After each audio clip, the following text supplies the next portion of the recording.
Praise the Lord, God's morning again. जय मसीह की। प्रभु की आशीष आप पर हो एक और सुबह।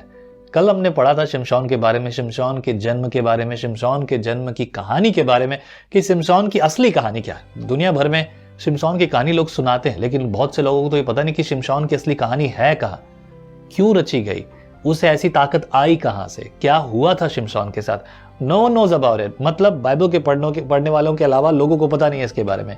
वो बोलते हैं, बात करते हैं, वो एग्जाम्पल्स देते हैं, उदाहरण देते हैं, और कई सारे लोगों को लगता है सिर्फ ये कहानी है, ये सच्ची घटना है जो हुई थी। खैर, आज हम 14 अध्याय पढ़ेंगे न्यायों की पुस्तक, और न्यायों पुस्तक में 14 अध्याय में हम देखेंगे शिमशोन को परमेश्वर ने आगे किस तरह से इस्तेमाल किया।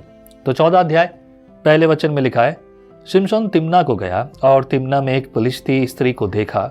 तब उसने जाकर अपने माता पिता से कहा, तिम्ना में मैंने एक पलिश्ती स्त्री को देखा है, अतः अब तुम उससे मेरा विवाह करा दो। उसके माता पिता ने उससे कहा, क्या तेरे भाइयों की बेटियां हैं या हमारे सब लोगों में कोई स्त्री नहीं है कि तू खतना रहित पलिश्तियों की स्त्री से विवाह करना चाहता है। शिमशोन ने अपने पिता से कहा, उसी से मेरा विवाह करा दे, क्योंकि मुझे वही अच्छी लगती है। उसके माता पिता न जानते थे कि यह बात यहोवा की ओर से है कि वह पलिश्तियों के विरुद्ध दाव ढूंढता है। उस समय तो पलिश्ती इज़राइल पर प्रभुता करते थे। अभी देखिए, एक घटना है, थोड़ी सी अजीब लग रही है, समझ में नहीं आ रहा, राइट। समझ में तब आएगा जब हम आगे पढ़ें। यहोवा ने साफ साफ मना किया कि तुम्हारा अविश्वासियों के साथ, जो खतना रहित हैं, पुराने नियम में तो खासतौर से खतना रहित, जिनका खतना नहीं हुआ, यानी कि जो इजराइलियों में से नहीं है, जो परमेश्वर की निज प्रजा में से नहीं है, उनके साथ तुम्हारा कोई रिश्ता नाता ना हो। और इस बात के खिलाफ है परमेश्वर हमेशा। पर इन दिस टाइम यहां पर शिमशोन के मन में यह भावना जागी है, विच लुक्स लाइक इविल, जो गलत दिखती है, बुराई से भरी हुई दिखती है। ये गलत है, परमेश्वर की नजर में पाप है। बट शिमशोन ने ऐसा क्यों किया? और माँ बाप ने जब उसे समझाया, उसके बावजूद भी वो माना नहीं। एंड देन क्या होता है, 5 पद में लिखा है, तब शिमशोन अपने माता पिता को संग ले तिम्ना को चलकर तिम्ना की दाख की बारी के पास पहुंचा। वहां उसके सामने एक जवान सिंह गरजने लगा। तब यहोवा का आत्मा उस पर बल से उतरा, और यद्यपि उसके हाथ में कुछ न था, तो भी उसने उसको ऐसा फाड़ डाला जैसा कोई बकरी का बच्चा फाड़े। अपना यह काम उसने अपने पिता या माता को न बतलाया। तब उसने जाकर उस स्त्री से बातचीत की, और वह शिमशोन को अच्छी लगी। कुछ दिनों के बीतने पर वह उसे लाने को लौट चला, और उस सिंह की लोथ को देखने के लिए मार्ग से मुड़ गया।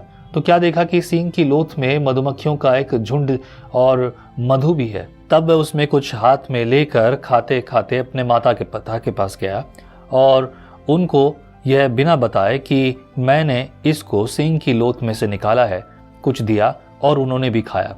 यह अक्सर घटना ऐसी होती है। जवान और बच्चे लोग ये सोचते हैं कि कुछ बातें हम अपने आप हैंडल कर लेंगे। हर बात को क्यों माता पिता को बताएं, कहाँ से लाए, क्यों लाए, झूठ बोलना, ये स्वभाव करना, ये पापी स्वभाव में जन्म लेने का जो मतलब निकलता है ना, ये सही है। हर बात में हम पापी स्वभाव से, ऐसा चल जाएगा, वैसा चल जाएगा, क्यों करें, क्या बताएं, क्यों करें। आदम और हवा ने भी यही किया। उनको लगा कि यहोवा को पता ना चलेगा। आइए फिर देखते हैं 10वें पद में क्या लिखा है। लिखा है, तब उसका पिता उस स्त्री के यहाँ गया, और शिमशोन ने जवानों की रीति के अनुसार वहां भोज दिया। उसको देखकर वे उसके संग रहने के लिए 30 संगियों को ले आए। शिमशोन ने उनसे कहा, मैं तुमसे एक पहेली कहता हूँ, यदि तुम इस बोझ के 7 दिनों के भीतर उसे बूझकर अर्थ बता दो, तो मैं तुमको 30 कुर्ते और 30 जोड़े कपड़े दूंगा। और यदि तुम उसे न बता सको, तो तुमको मुझे 30 कुर्ते और 30 जोड़े कपड़े देने पड़ेंगे। उन्होंने उससे कहा, अपनी पहेली कह कि हम उसे सुने। उसने उनसे कहा, खाने वाले में से खाना और बलवंत में से मीठी वस्तु निकली। इस पहेली का अर्थ वे 3 दिन के भीतर न बता सके।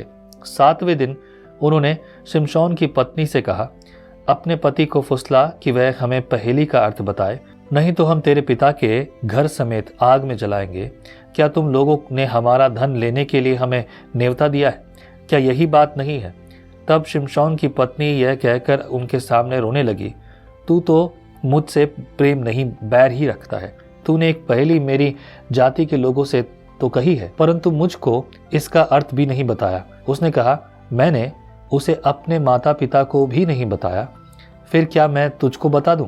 भोज के 7 दिन में वह स्त्री उसके सामने रोती रही, और 7वें दिन जब उसने उसको बहुत तंग किया तब उसने उसको पहेली का अर्थ बता दिया।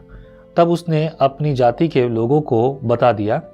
तब 7वें दिन सूर्य डूबने न पाया था कि उस नगर के मनुष्यों ने शिमशोन से कहा, मधु से अधिक मीठा क्या और सिंह से अधिक बलवान क्या। उसने उनसे कहा, तुम यदि मेरी कलोर को हल में न जोतते तो मेरी पहेली को कभी न बूझते। तब यहोवा का आत्मा उस पर बल से उतरा और उसने अश्कोल को जाकर वहां के 30 पुरुषों को मार डाला और उनका धन लूटकर 30 जोड़े कपड़ों को पहेली के बताने वालों को दे दिया। तब उसका क्रोध भड़का और वह अपने पिता के घर चला गया और शिमशोन की पत्नी और उसके एक संगी के साथ जिससे उसने मित्रता का सा बर्ताव किया था विवाह कर दिया। ये एक बहुत खूबसूरत कहानी है, but when we go to this we understand that शुरुआत यहाँ पर लड़ाई हो रही है और ऐसी भावना से हो रही है। शिमशोन को ये बात पता नहीं थी। शिमशोन ने ये बात पहले से छुपाई कि उसने जो कुछ किया था वो गलत है। अगर आप देखें तो परमेश्वर ने इन सब चीज़ों को पहले से ना वर्जित ठहराया है, तो किसी के साथ, किसी की लोथ के साथ ऐसा सब कुछ ना करना। और शिमशोन को पहले क्या आज्ञा दी थी, इससे पहले कि उसका जन्म हो, उसकी माँ को और उसके पिता को ये बात अच्छे से पता थी कि कोई अशुद्ध वस्तु उसके पास ना जाए, कोई अशुद्धता के काम ना करे, उसके बाल ना मुड़ाए, मतलब बाल उसे गंजा ना करे। ये सारी बातें जो है, बाल ना काटे, और ये सारी बातें परमेश्वर ने उन्हें पहले ही बता दी। लेकिन शिमशोन अभी जवान ही था और उसने अपनी जवानी की अभिलाषाओं में इन सब बातों को या तो दरकिनार किया, यानी कि उसे भुला दिया, या फिर अपने बल के कारण उसने जो है इन सब चीज़ों को जो है भुला दिया। बहरहाल इसका परिणाम क्या होगा, इसे सीखने के लिए हमें 15वां अध्याय पढ़ना जरूरी है। प्रभु सहायता करे, आगे पढ़कर आगे बढ़ेंगे, प्रभु की स्तुति करेंगे। आमीन। आज का दिन आपको प्रेरित करने वाला हो मेरे प्रियो। थिंक अबाउट दिस स्टोरी, और इस स्टोरी का सही परिणाम आपको तब मिलेगा जब आप इससे आगे बढ़ेंगे। आमीन। प्रभु आशीष करे आगे की संगति के लिए, प्रभु आपके जीवन में कार्य करे आज का दिन। मैं प्रार्थना करता हूँ प्रभु यीशु मसीह में आपको बल दे। आमीन। आपको और आपके परिवार के हर एक जन को जय मसीह की। परमेश्वर का वचन जीवन देने वाली रोटी है। आओ हम इस जीवन देने वाली रोटी का और मजा लें विजनरी टीवी पर। हम हमेशा सोचते हैं कि शायद मैं भी बाइबल कॉलेज जाकर बाइबल को अच्छे से सीखता, पर अब आपके लिए है visionary TV, deep Hindi Bible study के लिए।